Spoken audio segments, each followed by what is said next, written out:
Okay guys, so we're back with section 1.2, and in this section the textbook digs a little bit deeper into the foundations of AI, but not a whole lot, right? Because each one of these pieces, I guess you could say, each one of these individual foundations, these different disciplines or areas, whole courses, whole books, right, have been dedicated to each of these subjects.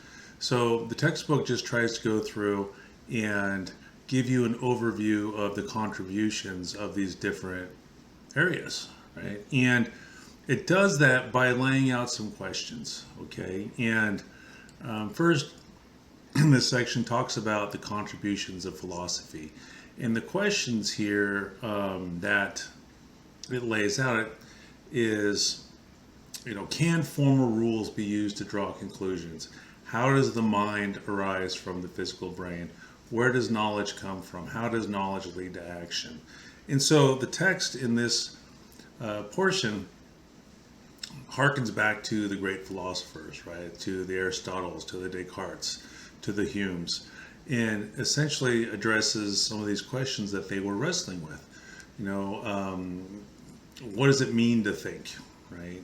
Is thinking just a mechanical process subject to natural laws, right? And if so, do you have free will at all? Okay, and some of the movements that came out of that included dualism, empiricism, rationalism, right? And these different philosophers took different points of view, right? And for example, with dualism, the philosophers advocated that the mind and the body are completely different things, right? Somehow the mind exists outside the body.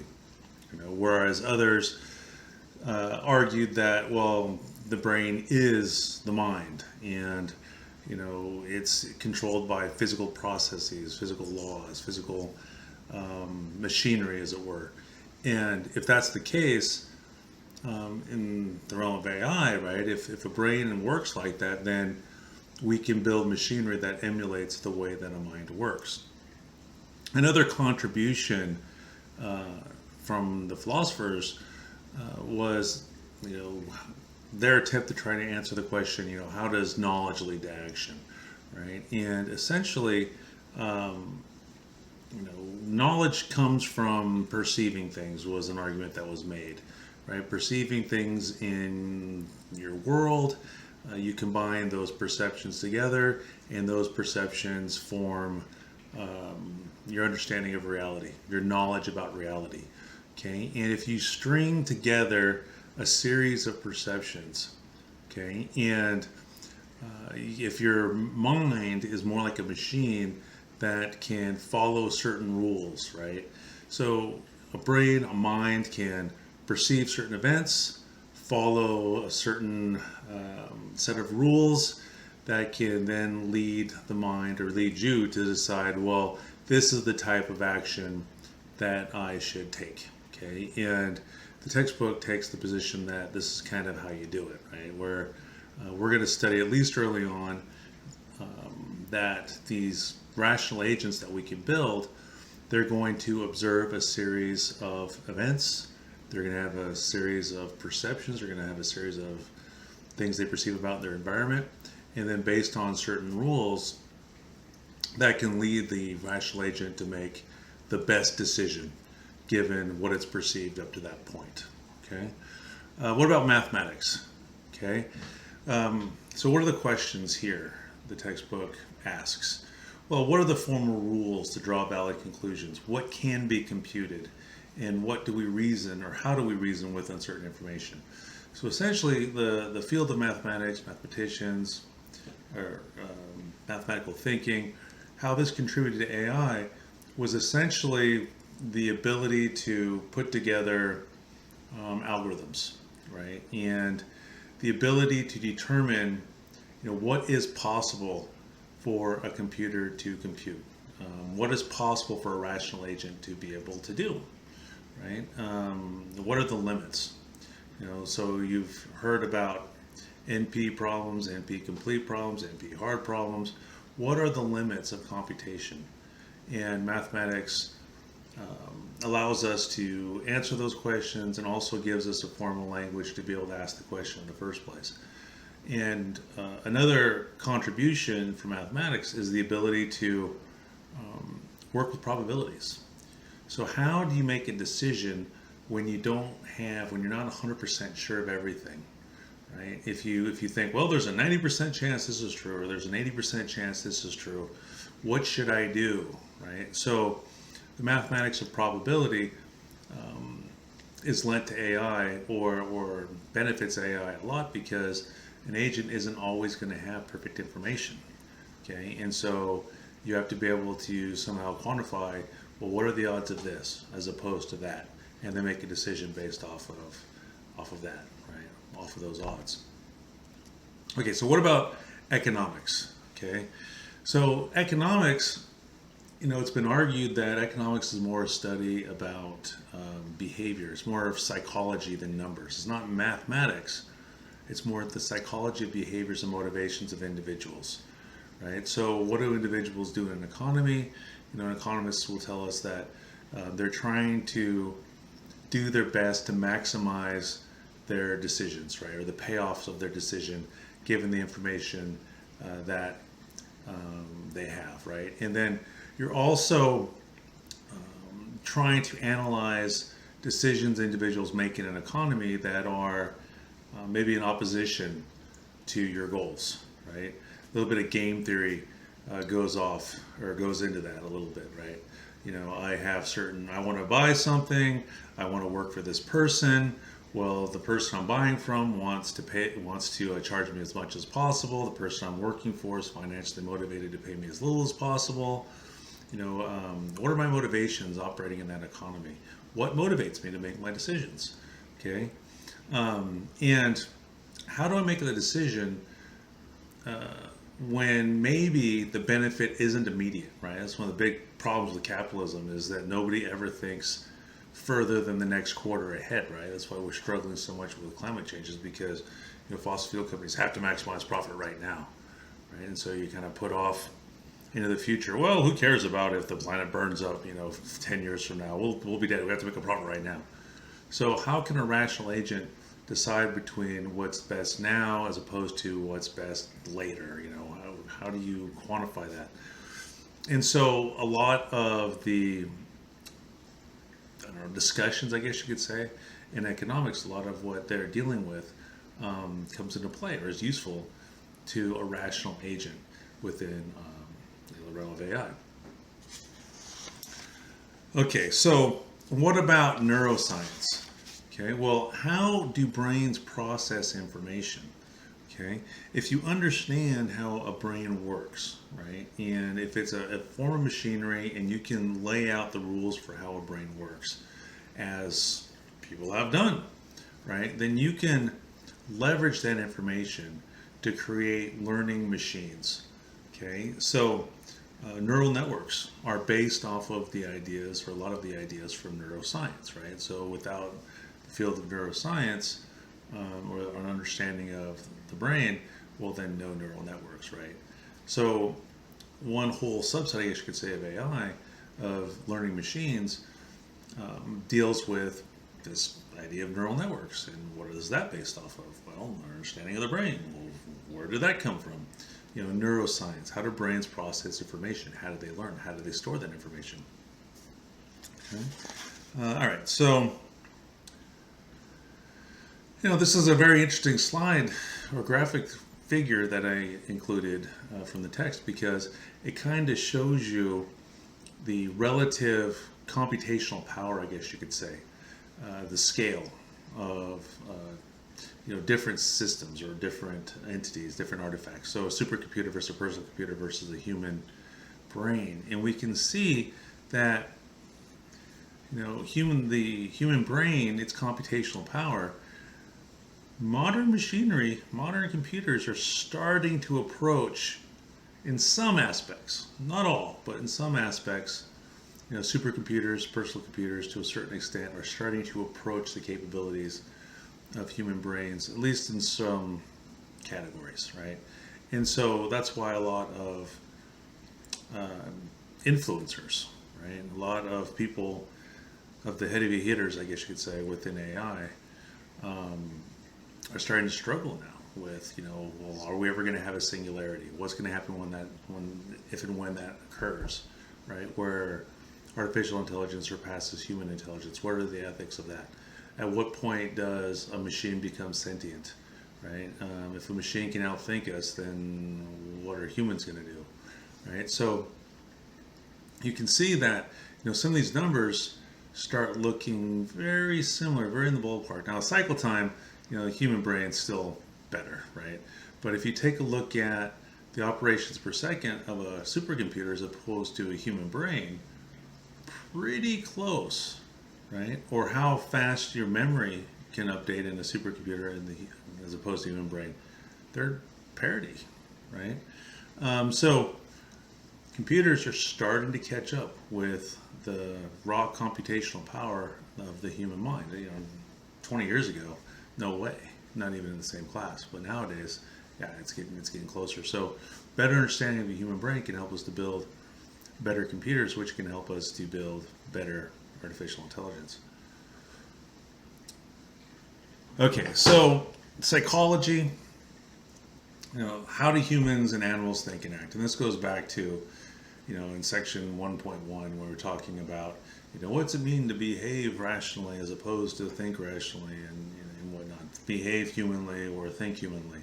Well, if you're going to design an artificial intelligence, what's going to be your approach, right? You have to understand how humans and animals think, how they act. If you're going to try to come up with an intelligence that emulates, a human or an animal and how they either think or act, and if you're going to consider there to be a difference between the two, well, then psychology is where you go, right? Those are the go-to guys. That's the go-to field to go, getting a better understanding about how the mind works, right? How the thinking works and why people act the way they do. So lots of contributions from psychology. Textbook goes into this. You'll read through it and get a little bit more details. But, the behaviorism movement, AI borrows from that quite a bit. Cognitive psychology, computer modeling, which led to cognitive science. All of these are areas that AI borrows from. Okay, now what about computer engineering? Well, as we saw on the previous slide where we were comparing the raw computational power of, say, a supercomputer versus a human brain, computer engineering is incredibly important as it pertains to AI, right? Or vis-a-vis, I guess you could say, AI.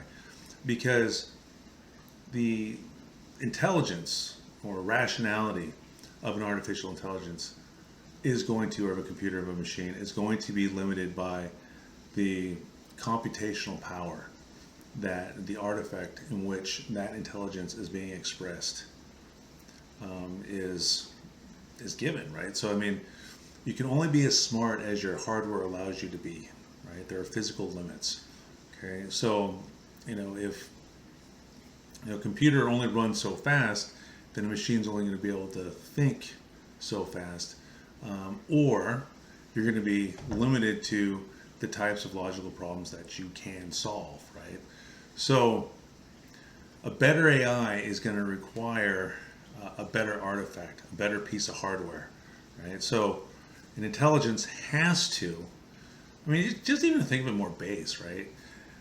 If you're going to create an artificial intelligence, you have to have some kind of, again, there's that word, artifact. You have to have some kind of machinery for that intelligence to be expressed through, okay? So for our conversations, for our purposes, that modern artifact, it's the computer, right? So better computers lead to better intelligence, essentially. There's more to it than that, but we only have a couple of pages in the text. They don't go into it in too much detail. Okay, so a couple more things here really quick. Control theory and cybernetics. Question, how can artifacts operate under their own control, right? So, you talk about robotics. How is it possible for that artifact that's expressing intelligence to operate on its own, right? With agents that we're going to talk about, we're going to be talking about, in this course, we're going to be talking about things that can perceive its environment and things that can act upon its environment. So you talk about, a machine that's able to absorb percepts, right? So, that can observe its environment, that is able to perceive, maybe through computer vision, and then make a decision, and then act in that environment through devices called actuators, which we'll talk about more in chapter 2, right? But you have to be able to perceive something. You have to be able to take a chain of things that you've perceived, this textbook calls percepts, and then you have to use some kind of a reasoning algorithm, some kind of a reasoning apparatus to then make a decision and then express that decision through the actuators, right? So how do artifacts operate under their own control? This is what we're talking about here, okay? And can a machine learn from its mistakes, right? Can it observe some action that took in its environment to modify its environment that was further away from the best outcome or closer to the desired outcome, right? If it's further away from that outcome, well, then you made a mistake. How do you make a decision in the future that doesn't repeat that action? Okay, so control theory attempts to describe this, how all this works, by using feedback loops. I perceive something, I make a decision, I impact my environment, I act upon my environment, and then I perceive the outcome of that action upon my environment. Now I can learn, was that good or was that bad? Okay, and so then we have to then talk about evaluation functions and being able to somehow quantify that the action was better or worse than some other action that we maybe could have taken. Okay. All right, linguistics. Linguistics, I wanted to say linguista for some reason. I don't know, pizza on my brain. But linguistics, right? Maybe you know this, maybe you don't know this. One of the fathers of computer science, founding father of computer science, Noam Chomsky. What's he famous for? Linguistics, right? He was able to sit down and describe how language works.